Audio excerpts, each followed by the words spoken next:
The answer is what happens now? Wait, what happens to 1.9 million people who've been sent to refugee camps that have now been attacked as well? What happens to these people? A lot of their homes are just gone.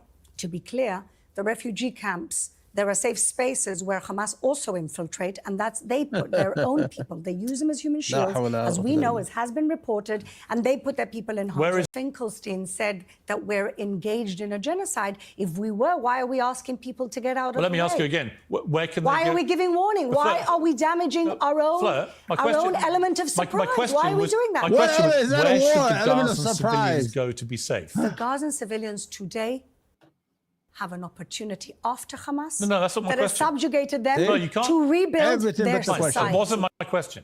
My question is, where can they currently go to be safe? To the safe spaces that Israel has assigned, where Israel is not attacking. Well, it depends where. At one point, they moved them from Rafah. They said it couldn't be done. You can't move 1 million people. We did with absolutely almost zero casualties. And so it can be done. You can move a population out of the way. To where? Hamas There's no houses, you fucking idiot. In the way. There's that no is what nobody homes. talks about. But the other argument, war crime of Hamas. Yes, but the other argument is that Israel is indiscriminately attacking everywhere and then saying, you know what, Hamas are there.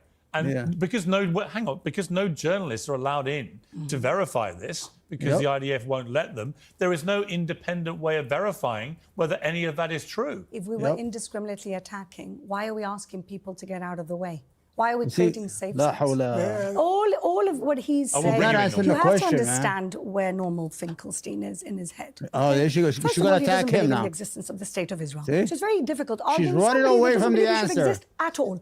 Secondly, as a Jew, he's got what as a Jew, let me finish my point and then you can interrupt. Talk about my head. As a Jew. Talk about your head. As a Jew, Norman Finkelstein has got what I describe as the abused wife syndrome. There we go. The abused wife that stays with her abusive husband has to justify her staying in 3 ways. One is saying, it's not all that bad, which is what he says about anti-Semitism. The second is saying, well, they didn't mean it. Anti-Semitism, they didn't really mean to target Jews.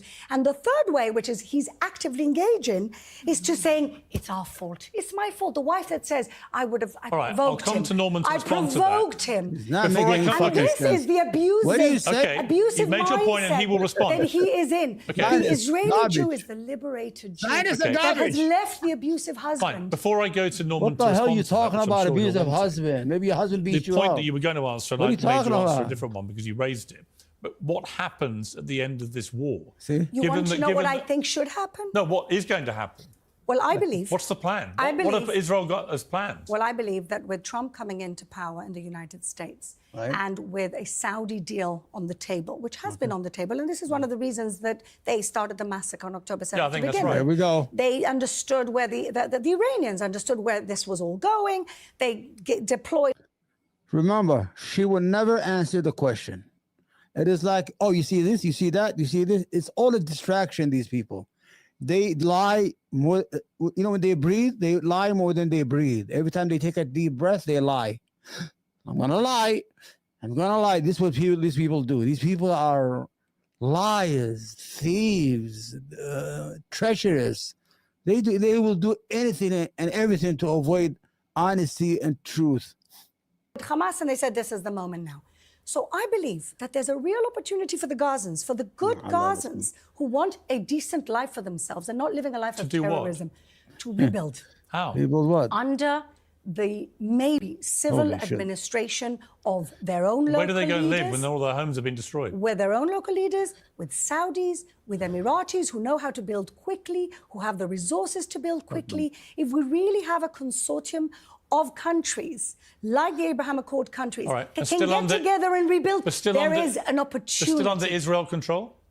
I don't think Israel should be controlling them. So Israel would back off completely? We have to retain security control so we don't have enough have control. But not administrative control. Well, you just said you have control. But eventually we don't have to have any control. You know what? Eventually it'd be really nice, actually, if Israel had no control.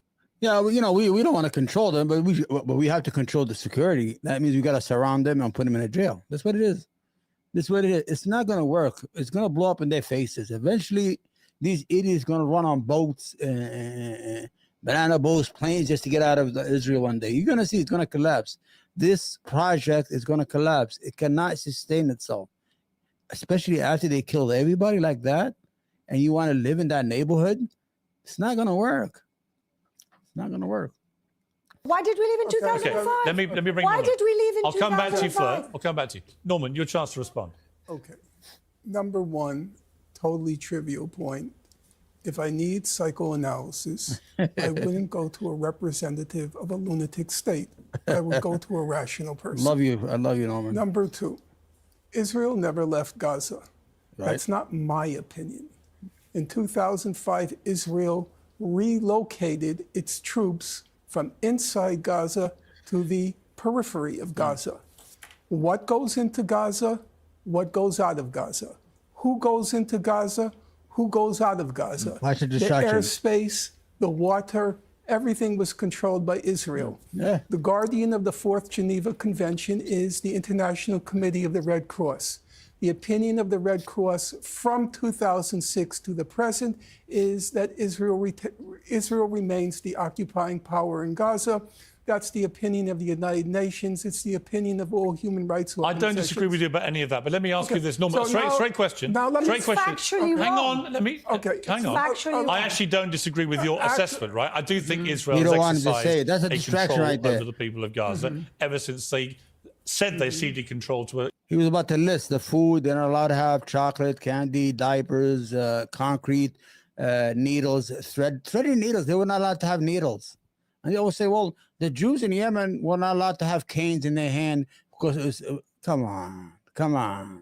Government. But let me ask you one question before you finish your answer, which is this. Hamas. There go. can be no doubt that Hamas was given billions of dollars, a lot of it encouraged by Netanyahu, given billions of dollars, which they did, in fact, squander, which they did squander to the detriment of their people, which they did by building all these tunnels, right? And which they did in the end when they invaded Israel on October the 7th, they knew absolutely what would happen. And therefore, in that moment, they sentenced to death tens of thousands of their own people. Would you quibble with that? And don't forget, their leaders are billionaires. Okay. Their leaders are billionaires. I will actually, with all due respect, because I respect the facts, I'll quibble with everything you said. Number one, the money that went into Gaza, mostly from European countries and other international organizations, they monitored where the money went very carefully. They weren't about to endow Hamas. There's no evidence. How did Hamas build all the tunnels? I'll tell you. Well, how did they afford to? They don't have one penny of Let me- accountability. I'll come to you. No, Shut one up, penny shut of up. I'll come to you to accountability. respond. Okay, allow me. I will challenge both of you, but don't shout over each other. No one penny of accountability.